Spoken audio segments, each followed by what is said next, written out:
আসসালামু আলাইকুম বন্ধুরা, আশা করি সকলেই ভালো আছেন। প্রতিনিয়ত ইসলামিক ভিডিও পেতে ইসলামিক গল্প চ্যানেলটিকে সাবস্ক্রাইব করে রাখতে পারেন।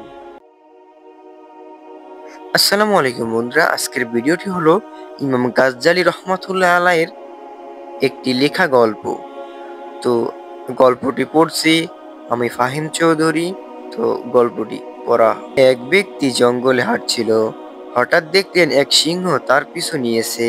তিনি প্রাণভয়ে দৌড়াতে লাগলেন। কিছু দূর গিয়ে একটি পানিবিহীন কুয়া দেখতে পেলেন। তিনি চোখ বন্ধ করে তাতে দিলেন ঝাঁপ। পড়তে পড়তে তিনি একটু ঝুলন্ত দড়ি দেখে তার খপ করে ধরে ফেললেন এবং ওই অবস্থায় ঝুলে রইলেন। উপরে চেয়ে দেখলেন কুয়ার মুখে সিংহটি তাকে খাওয়ার অপেক্ষায় দাঁড়িয়ে আছে। নিচে চেয়ে দেখলেন বিশাল এক সাপ তার নিচে নামার অপেক্ষায় চেয়ে আছে।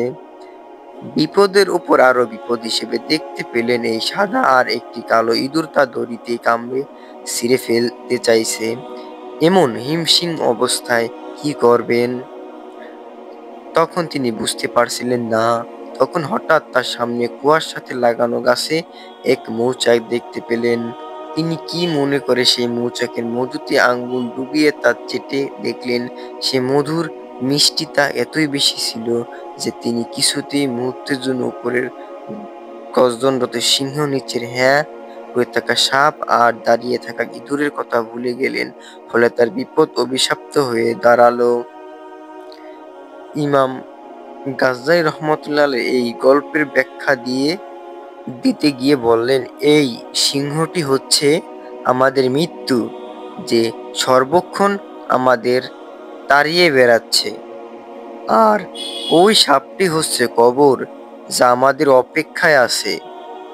দড়িটি হচ্ছে আমাদের জীবন, যাকে আশ্রয় করেই বেঁচে থাকা। ওই সাদা ইঁদুরটি হলো দিন, আর কালো ইঁদুরটি হলো রাত, যারা প্রতিনিয়ত ধীরে ধীরে আমাদের জীবনের আয়ু কমিয়ে দিয়ে আমাদের মৃত্যুর দিকে নিয়ে যাচ্ছে। আর সেই মৌচাকটি হলো দুনিয়া, যার সামান্য মিষ্টিতা পরোক্ষ করে দেখতে গেলেও আমাদের এই চতুর্মুখী ভয়ানক বিপদে কথা ভুলে যাওয়াটাই বাধ্য। বন্ধুরা, এই গল্পটি শুনে আমার অনেক কষ্ট হইতেছে। তো আসলেই সত্য একটি ঘটনা। কথাটা ভালো লাগছে অনেক। আল্লাহ হাফেজ বন্ধুরা, পরবর্তী ভিডিও পেতে